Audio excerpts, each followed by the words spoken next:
انا سلمى، وعمري ما تخيلت انني غادي يجي شي نهار وغادي نلقى راسي كنمشي للمحاكم والناس كيشوفوا فيا بحال شي مجرمه. والمشكله هي ان السبب ماشي تا ديالي، سر من اسرار الحياه الزوجيه ديالي كيخرجها راجلي لصاحبه. شي حاجه ما كتدخلش للعقل وشي حاجه ما خصهاش دار غتعاودها لنا سلمى اليوم في القصه ديالها اللي غنشوفوا الاحداث ديالها في شكال، وغادي نوصلوا للمحاكم وغادي نوصلوا بزاف ديال الحوايج، خيانه، طلاق، المهم مرونه. وفي الاخر غنبغيكم تحكموا على هذا الراجل شنو غادي يخصو في لي كومونتير. المهم ما نطولش عليكم القصه، من العنوان والمقدمه راه باين البلان شنو غادي يكون. داكشي علاش دير لي زيات وتبع معايا مزيان هاد القصه هادي، وبيان سور ما تنساش دير واحد الابوني لفاطمه اللي كيجيب لكم قصص واعره ومازالين قصص جايين خطيرين، شي حاجه باقا جديده. بدينا. سلمى عندها 35 عام، مزوجه من واحد السيد سميتو حامد. المهم اسماء مستعاره فهمتيني باش نتفاداو كاع المشاكل، ولكن راه سلمى براسها اللي كتعاودنا هاد القصه هادي. كتقول اكثر من عامين تقريبا وهي مزوجه بهاد حامد هذا. كان عادي، المهم راجل عادي، الله يمرها دار، جا خطبها من الدار فهمتيني، كانت الامور عاديه، كان كيخدم على راسو ما تيخصها حتى خير، عايشه بخير صراحه من الناحيه الماديه، خونا قايم بالواجب. وعلى حسب ما كتقول سلمى كان الاحترام بيناتنا، الحياه غدا هي هذيك، كنخططوا للقدام بشويه بشويه. بيان سور ما كانت الحياه متكامله ومثاليه بطبيعه الحال، كانت المشاكل بحال اي زوجين فهمتيني، ولكن ما عمرنا تخلينا على بعضياتنا وما عمرنا فهمتي وصلنا لشي مواصل اللي صعاب بزاف. عادي داكشي كيكون مناوشات وصافي، داكشي عادي. المهم نجيو وصول بالموضوع. حميد كان عنده واحد صاحبه مقرب سميتو نبيل، وصاحبه هذا ديال القرايه ماشي ديال الطفوله، ولكن واحد صاحبه ديال القرايه وتيعمر معاه بزاف، كيجمع معاه بزاف.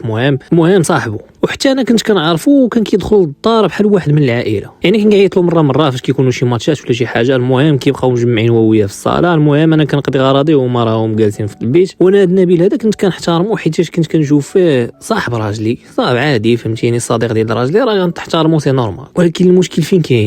انني ما كنتش عارفه ان راجلي واصله به الدرجه، لان هاد صاحبه هذا نبيل كان كيعاود له كل شيء، يعني تقريبا كان كيعاود له بزاف ديال الحوايج على الحياه ديالنا الزوجيه، وشي حاجات اللي ما خصهمش يخرجوا وشي حاجه اللي ما خصهمش يتقالوا. وهذا الشيء راه ما كنتش عارفه، ولكن كي غادا ندير نكتشفه. واحد النهار انا وحميد فهمتيني تناقشنا على واحد الموضوع، ومني منك فهمتيني تنقول له لا راه ما خصهاش تكون هكا، الاخر تيقول لي لا راه هكا خصها، بحال تقول تغنينا انا وياه، يعني بحال واحد المغنى وما كاينش الحكم بيناتنا، لا راه هذيك هكا خصها تكون والاخرى لا هكا خصها تكون. المهم ما عقلتش مزيان على الموضوع، ولكن عاقله مزيان اننا تغنينا. المهم حميد هضرنا صافي، سدينا الموضوع، داز داك الشيء عادي فهمتيني. حتى المراقب واحد الايامات جا نبيل عندنا للدار، جالسين بحال هكا تنهضروا، ويقول واحد الجمله اللي خربقاتني فهمتيني. قال واحد الجمله اللي هي كنت تغني فيها مع حميد وفهمتي، وقالها بواحد الطريقه غير مباشره، وتا هو شكيت فيه ما قصدش، ولكن تقالت. وفاش تقالت المهم انا صافي ضربت لي الراس الطن، عرفت راه الموضوع ديالي وديال حميد تجباد مع نبيل وهضروا فيه، وما عرفتش كيفاش البلان، ولكن المهم عرفت راه كاين شي حاجه.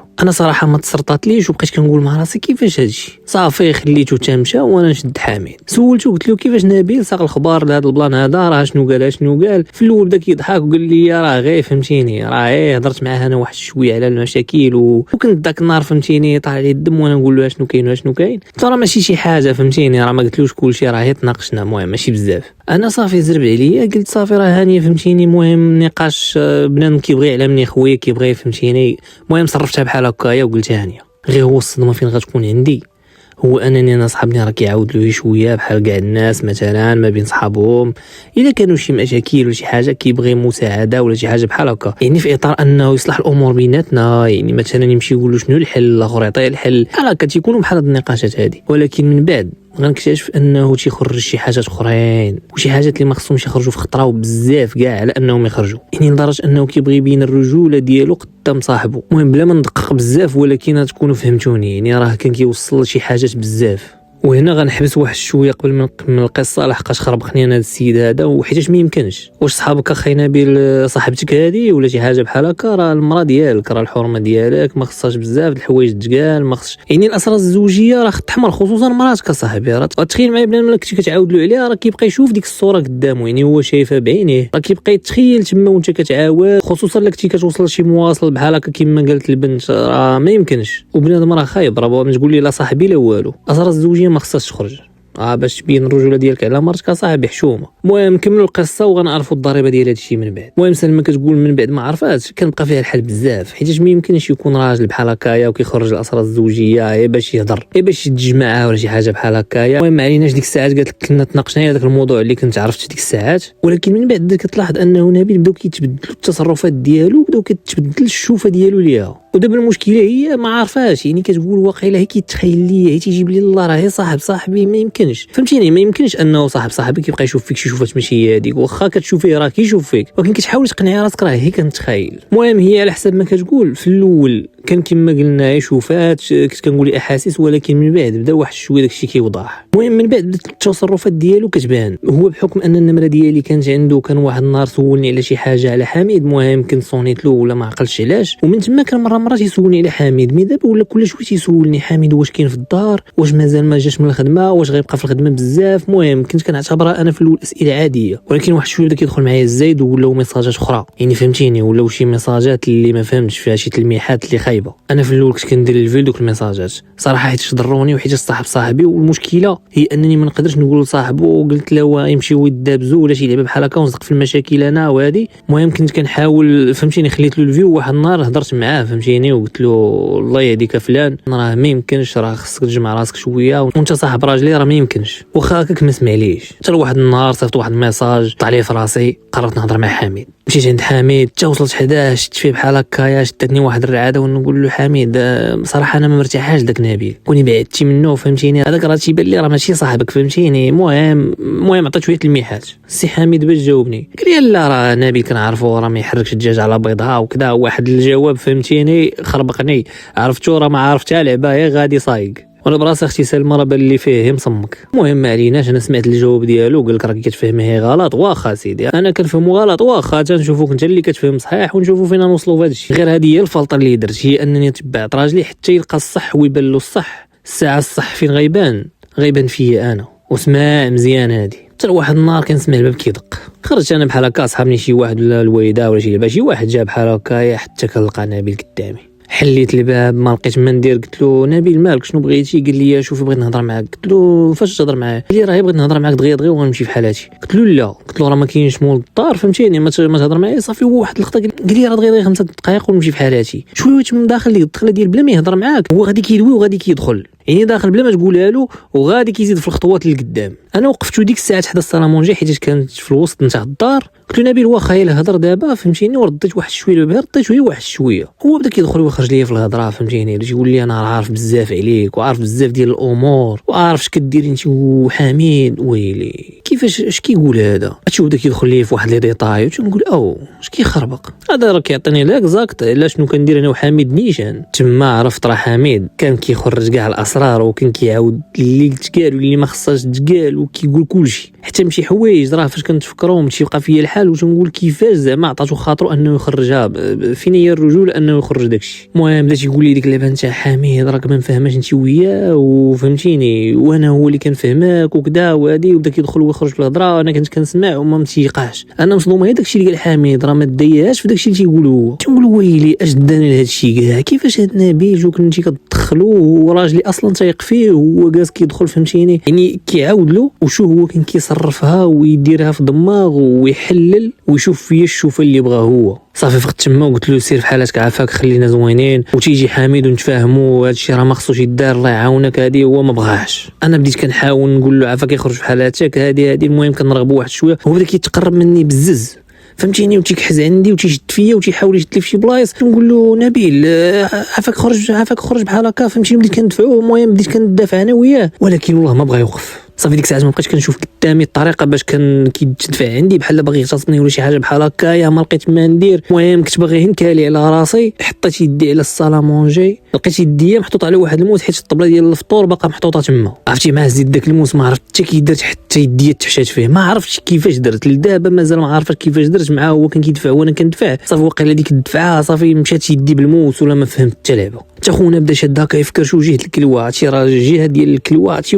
انا تصدمت، بديت كنشوف داك الدم ما عرفتش ما ندير. دخلت تنقول ناري شنو هادشي. خونا بدا كيشوف داك الدم تخلع بزاف صافي هو يطيح بحال لاصق فيا تمايا وما عرفت ما ندير وصافي ضغط واحد شويه مع ديك الدوخه مع هادي ما عرفت ما ندير شنو درت. عيطت للبوليس والله ما عيطت لحميد صافي نيشان عيطت للبوليس عرفتي هما الاولى طاحوا لي في الراس وما حاولت ندير حتى حاجه فهمتيني. نيشان البوليس اللي طاحوا لي في الراس ما بغاش تفهم لينا هادي لدابا فهمتيني. كون عيطت لحميد ولا شي حاجه ولكن المهم عيطت للبوليس وحاولت نعيط للاسعاف حتى هما فهمتيني باش يجيو وبقيت جالسه تمايا. داكشي اللي كان حتى جاو البوليس شنو وقع ما شنو وقع نتوما فهمتيني. ومع راه كان في وسط الدار وهادي وراه شنو كاين وكانوا عندي الميساجات ديالو فهمتيني. كان كيصيفط لي ميساجات واخا ما مفهومينش بزاف ولكن المهم فاش كنقول لهم راني حاولت نبعدو عليا حتى لقيت راسي هز الموت وحشيتو فيه ما لقيت ما ندير. المهم نبيل كان مغيب جات لومبيلونس داتو ما عرفتش واش مات انا راه كنخلعني واش مات داتو وانا داوني. حميد فينا هو حميد مازال ما جاش من الخدمه ما عرفت حتى لعبه حتى من بعد عاد يعيطوا له عاد يعرف عاد يتبعني. عرفتي ديك الساعه فاش داوني راه كانت اصعب لحظه في حياتي شي حاجه ما يمكنش. انا ما عمري عرفت الكوميساريه عرفتها نهار واحد مشيت درت لاكارت حتى شويه غدا في السطافيط مع عباد الله وكنت في داري اش داني لهذا الشيء عرفتي تخربقت خرجت من السطافيط. عرفتي دوك الناس كيشوفوا فيك ديك الشوفه ديال فهمتيني بحال شي مجرمه ولا شي حاجه بحال هكا وانت راهي دافعتي على راسك الناس كيشوفوا فيك ديك الشوفه عرفتي ما هذيك ما بغاش تنسى ليا بزاف ديك اللقطه. وانا بغيت ندوز ميساج للناس انه شي مرات كتبقى تحكم على بنادم انه هذيك المراه ضربات واحد الراجل ولكن ما كتشوفش شنو وقع قبل ما كتشوفش داك الخوف داك الضغط. راه حتى الضغط عرفتي كيدير. انا شخصيا ما عمري درت شي حاجه يعني راه كما تنقولوا ما صعيب انك تخيل دير شي حاجه تصدق شنو الزاموس وحاشيه في السيد وفهمتيني وقيله مات وما عرفتش شنو طاري يعني فهمتيني. والناس كتشوف فيك ديك الشوفه انت ضربتي داك السيد صافي ضربتيه راه كي مجرمه.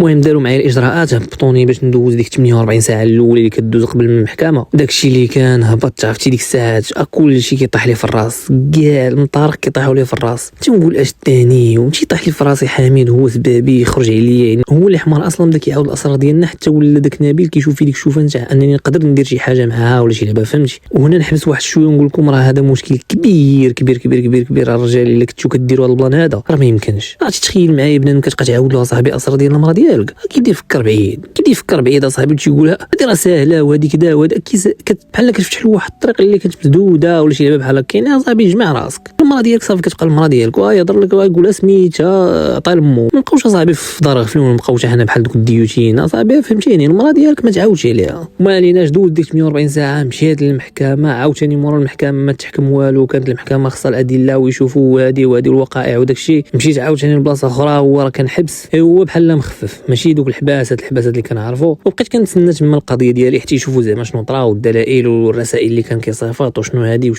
غير هو البلان شنو غيطرا نبيل ما ماتش يعني كنت قصت له الكلوه وكان دخل في حاله خطيره شويه فهمتيني وكان خونا بحال كنقولوا كوما ولكني ما ماتش. وهاد القضيه اللي سرعت من الوتيره نتاع انني باش خرج واخا راه كانوا الدلائل معايا فهمتيني. خونا مضروب في داري وجاي بحال متهجم عليا في الدار ديالي يعني كان داكشي باين. صافي خرجت شنقول لكم عرفتي فاش خرجت تيبان لي داك حميد الظلام ما قديتش الصراحه نشوف له حتى في وجهه وهو اول واحد كان قدامي وبقيت كنشوف فيه واحد الشوفه كندير فيه ديك هكا وهو عرفتي ما عرف ما يقول وانا كنشوف فيه وكنفكر وتنقول مع راسي واش عارف راسك شنو درتي ولا ما عارفش. واش عارف انت هو سببي دابا في هذا الشيء اللي دخلت له واش عارفه ولا لا. المهم حميد واخا وصلت عنده قلت له هذا الشيء هذا ولكن بقى ساكت ما كان عنده لا جاوب لا والو سي نورمال ما عنده باش يجاوب. من بعد تيقول لي راه ندم وفهمتيني ما كنتش كنعاود كلشي ما قلت له اسكت حبس كلشي تقال لي نبيل قال لي كلشي يعني تخيل معايا اللي تقال لي ما تقالش قلتيه يعني هي حبس بلا ما تبقى تكذب عليا. دابا خليني عليك غنمشي لدارنا تنتفاهموا من بعد صيفط لبريتي ولا شوف شنو ندير. داكشي اللي كان مشيت للدار في حالتي ولكن حميد ما بغاش صراحه يطلق. مشيت للدار جلست مده موراها جا فهمتيني كيجي يسول كيحاول يبرد الامور كيجي عند الوالده فهمتيني ويرغب ويطلب. المهم صراحه كان كيجي يطلب ما انا بيني وبينكم ما قديتش نعاود نرجع له ما